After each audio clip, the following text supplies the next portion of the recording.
What's going on, guys? Welcome back to my channel. This is Eddie, aka Mr. Eddie Nunez. I don't know why I say that lately. I do it twice. I say this is Eddie, aka Mr. Eddie Nunez. I don't even know why I'm doxing myself, but let's not digress because I feel like that's going to be my channel slogan. Let's not digress, because that's all I do is digress and get off topic. We are on day 2 of Puerto Rico. So even though it's October, traveling back in time to Puerto Rico, and I'm sharing that with you. For my drone fans, for my drone fans, if you're watching this video, this is not going to be a tutorial about anything. This is not going to be anything drone related. However, I do have a lot of drone shots in this. So if you want to like check out some cool drone shots, go ahead and watch. If not, you might just want to skip over this video. In this video in particular, I am in Puerto Rico and I am using the Mavic Pro Cine, and I am using the DJI FPV with the GoPro Hero 11 Mini on top. So that's the perspective you're getting from an aerial view. But this video is all about my adventures in Puerto Rico. So to my Puerto Rican subscribers that come to my channel and subscribed many years ago to see some content, here we're going to go on a road trip. So we're going on a road trip. We're starting in Isla Verde, which is where I was staying at in July. And then we're heading up through the south, the east. I don't know. I'm not even going to say where we're heading up, but we're heading towards Luquillo. On the way to Luquillo, we stop really quick in Loiza, Pinones area, and I do a quick flight. And one of like the favorite beaches that I have, every time I drive by there, I always stop and I do at least one drone flight. It's such a cool experience. After that, we head up to Luquillo. Then we hit up Fajardo. Then we go to Naguabo. I always butcher these names in Puerto Rico. And we end the day in Yabucoa. So I'm going to go ahead and take you through a journey. It's going to be really just me kind of showcasing you videos. Not much talking at all in any of these videos. However, before we get to each town, I'll quickly interrupt and, well, I don't know, say 30 seconds worth of stuff about that particular place that we were at. But let's get started. Let's roll this intro and give you a preview, and then we'll head back to our first stop, which is Loiza, Pinones area.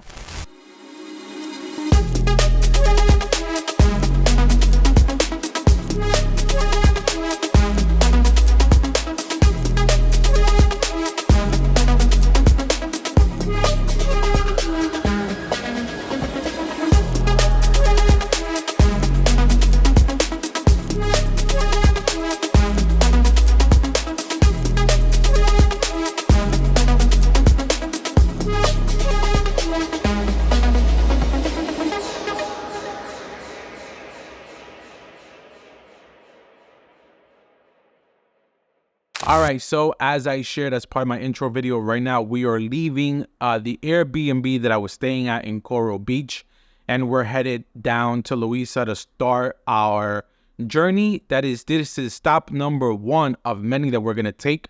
Yeah, so you know we leave the Airbnb and we drive towards Pinones, Loíza area, and then we stop at this famous beach. And it's not really famous. I always say it's a famous beach just because I feel like you can't drive down that road and not pull into the beach. It is one of the few beaches that you can actually take your car on without an issue, and it's so accessible. You don't have to hike, you don't have to go through a trail, anything is just right there. And let me just go ahead and play that.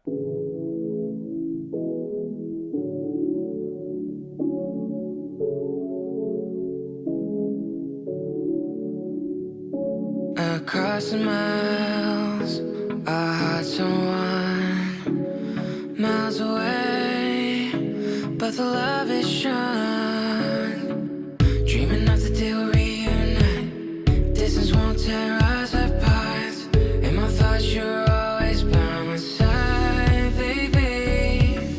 Dreaming of the day we'll reunite, distance won't tear us apart. In my thoughts you're always by my side. You in my dreams, counting down the days until we meet. Together we'll come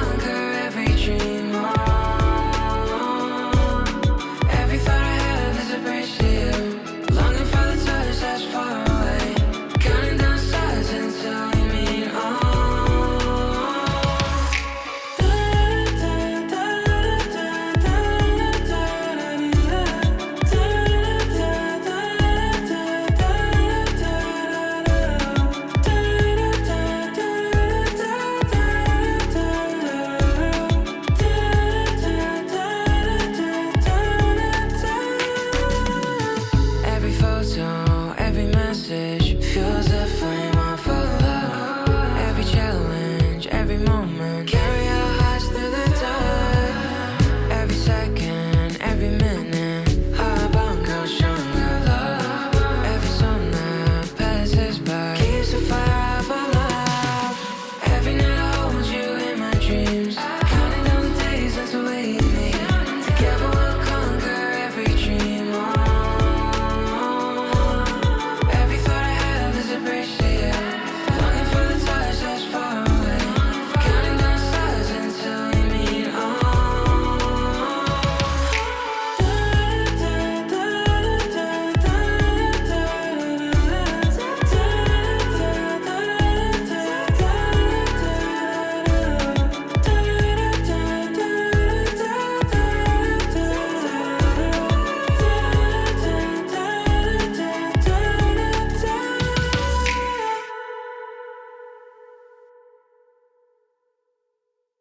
So that was such a peaceful morning there. That was our first stop in Loíza.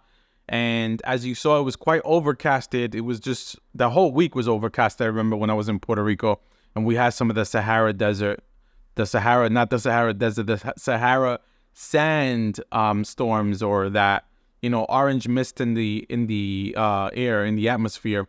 So now we're heading over to Playa Azul, and Playa Azul is in Luquillo. I never been there before.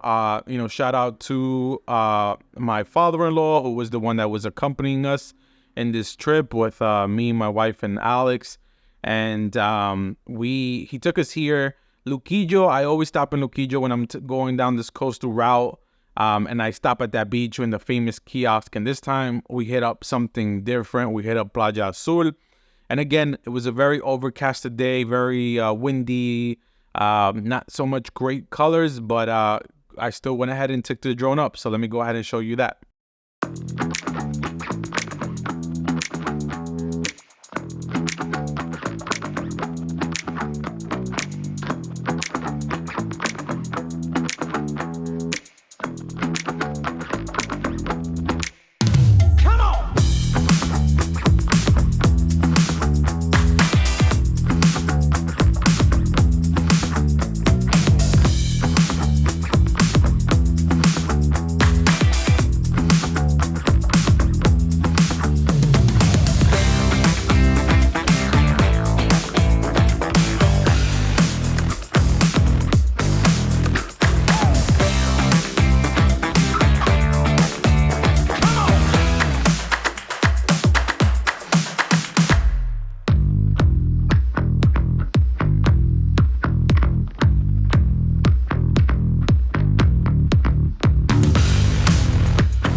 All right, so that was Playa Azul. It was a really short stop there again because the wind was just very unbearable. What do you think about that couple? I didn't want to be a creep, but I was like trying to shoot the shore, and then I noticed that I switched to 3x lens on my Mavic 3, and then it made it seem like I was just so close. But they definitely heard the Mavic 3, and that's why they were looking up.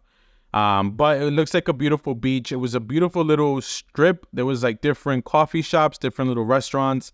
And I actually consider staying in Luquillo the next time I visit Puerto Rico. Now we're heading to Fajardo, but specifically the coastline of Fajardo, right next to the hotel El Conquistador. I stood in this hotel many, many years ago. I think the kids were like 8 and 9, and right now they're 17 and 18. So it's been quite a while. This particular hotel was completely destroyed during Hurricane Maria, but they recently reopened, I want to say the last 2 years. I went ahead and made a quick stop here. This part of Puerto Rico is getting affected a lot right now with sargassum. So there was a lot of seaweed and not the most pleasant smell coming from the ocean. And I know that the last 2 visits that I've been to Puerto Rico, I've stopped in Fajardo, and it's been the case. So they've been dealing with this for quite a while now. So I did take the drone up in the air, got some FPV shots, chased some boats, and really made the best despite all the seaweed and the little foul smell that was there present at the moment. So let me go ahead and show you that clip.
All right, so that was Fajardo, specifically a Conquistador hotel. One of my favorite hotels in Puerto Rico. I can't wait to go back. They have that little island called Palomino Island, and that to me has been by far one of the best beaches I visited in Puerto Rico. And I can't wait to go back. As I said, it to me actually, Palomino Island is way better than Culebra. Let me know in the comments below if you agree or disagree with me. From my previous experience, it was fantastic heading down to Palomino Island, which you can only really do if you are a guest in El Conquistador. All right, now our next stop is Naguabo. Naguabo, I always mess this up. Naguabo is a small little town, like a beachfront town, has a lot of bars, a lot of restaurants. In fact, I even had a drink while doing a time lapse with my drone there, and it was a pretty cool little town. The beach wasn't as nice, and I don't know if it's because there was rain and maybe there's like a river that connects to the ocean and it's bringing in some of that murky water, but I didn't find the beach the best. In fact, it's not even really a beach. It's really like a boardwalk or like a beachfront, but there's not really any sand and beach that you can, as a civilian, just go down there and enjoy, to my knowledge, or the best of my ability that I can remember at the moment. But let me go ahead and play Naguabo for you, and hope you enjoy that.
right, so that was Naguabo. As you can see, you know, the water, as I mentioned, wasn't as blue, or maybe it's just because it was quite an overcast day. So you definitely need the sun in the Caribbean islands in order to reflect that turquoise blue water. Our next stop is Yabucoa, and Yabucoa, we had 2 stops that I really wanted to do. One was sort of like the ocean front, the beachfront again. I never visited there before. My wife is from Yabucoa, so that's definitely a spot that I wanted to visit. I visited Yabucoa before, so let me correct myself on that. However, I never been to like the beachfront part of it, the waterfront part of it. And this area got completely destroyed during Hurricane Maria. It was one of the areas that was most affected, and it was completely underwater. So I'm happy that I got a chance to check it out and fly it, and got to see some cows too. So let's roll that.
Right, so that was the waterfront of Yabucoa, and we're not done yet in Yabucoa. Yabucoa has this old rice farm, I think it was, a rice farm or like a sugar farm factory that's quite abandoned now. And I saw one of my good FPV pilot friends on social media, Emmanuel. He has done some amazing FPV flights over the old factory. And I didn't want to leave Yabucoa before stopping here and doing an FPV flight. And that is the last stop of our trip before we went to my wife's aunt's house in Yabucoa and had a good meal with a couple of good drinks and just finished the evening out, just spending some good quality family time after spending about like 6 hours in the car on this little road trip. So let's go ahead and play that.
So that concludes the Puerto Rican road trip on the, I don't know if it's the west coast, the southern coast, but like the Fajardo side of Puerto Rico. In the future, I have some more videos where we visited. We did like the same hike, but we did it on the other side of the island. So that's going to be very interesting. I'm sorry for this, like, you know, talking headshot here at home past the experience. Like I said, I really didn't do any vlogging while I was there in Puerto Rico. I was just really enjoying my time there. And then also flying drones really take up a lot of your time. So I'm now putting this together in October. I was in Puerto Rico in July, and it's been quite a few months. So I'm kind of like going down memory lane and also uploading this to my YouTube archive to really enjoy later down the years, and also share it with all of you, whether you like me, whether you like my channel because of drone content, or whether you are one of those early subscribers when I was really focused on travel adventures. You know, I'm not missing out here. I was able to showcase, hopefully, what you think is some great aerial perspectives of different coastal towns within Puerto Rico. Anyway, guys, that's pretty much it. Thank you. Please hit the like, share, subscribe, do all that YouTube stuff because it definitely helps. And I'll catch you on the next Puerto Rico adventure. Peace. I can't take no loss. I don't even know what it costs. I hit the ground, then it go off. Yeah, hit the ground, then it go off. Yeah, I can't take no loss.